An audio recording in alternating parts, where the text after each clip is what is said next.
ברשות הוריי היקרים, סבא וסבתא, רבנים, אורחים וכל הקהל הקדוש. בפרשת השבוע אנו קוראים פנחס בן אלעזר ואהרון הכהן, שהתחמסים מעל בני ישראל וקנות כנותי בתוכם ונתנו לסיס ונסל וקנותי. פנחס מקנא את נקמת השם וזכה בעבור זה לבוז שלום מהשם. הקנאות היא מידה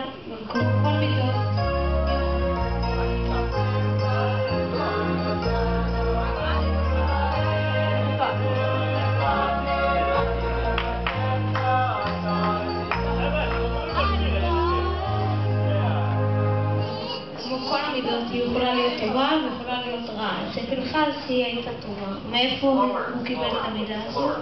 בגמרא כתוב שקיבל אותו מהסבא שלו, לוי.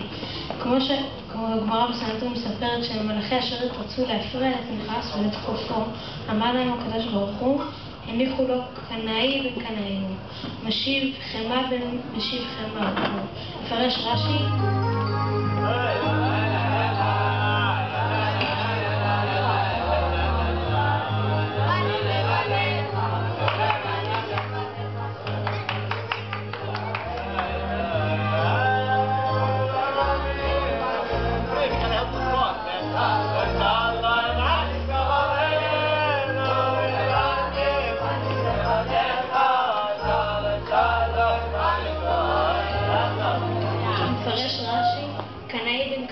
משבט לוי שקיינה במעשה דינה. משיב חמה ומשיב חמה, אהרון במעשה קורח, שאהרון השיב את חמת השם במעשה קורח והצעת המגפה על ידי הקטורת. אם כן, אנו רואים כאן שמשבחים את פנחס כזה שהוא נכד של לוי שעינה במעשה דינה.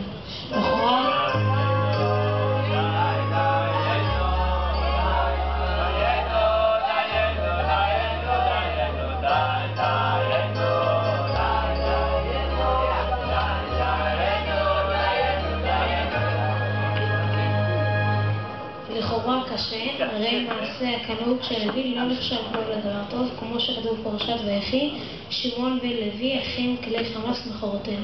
בסדום אל תבוא נפשי, בכלם אל תאכל כבודי. כלומר שיעקב נתן ללוי מוסר על מעשה זה.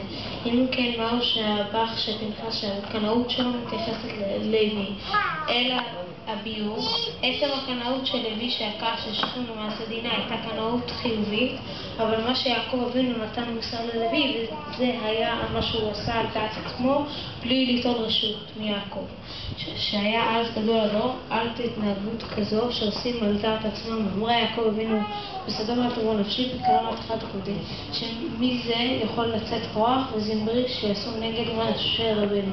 אבל מידה הקנאות בעצמו שהייתה ללוי היא הייתה מידה טובה, כמו שאנו מוצאים בחטא העגל, ששם בני לוי פעלו על פי הוראתו של משה והרגו את החוטאים. זה נחשב להם למצווה. הגמרא גם מספרת לנו שפנחס שאל את משה רבנו לפני שיצא לנקמה בזמרי. אם כן, אנו רואים שהייתה לפנחס את המידה הטובה של קנאות, ואת זה קיבל מלוי. והתורה גם מציינת פה במיוחד את יחסו של פנחס לאהרון הכהן, שהיה אוהב שלום ורודף שלום. רואים כאן עד כמה המעשים הטובים של ההורים משפיעים על ילדים. אני מודה להורים שלי שחינכו אותי ודרכו אותי בתורה ומצוות ולמידות טובות ומעשים טובים, ואני מתפלל להשם שאני אזכה להמשיך לעשות בהם נחת לכל החיים.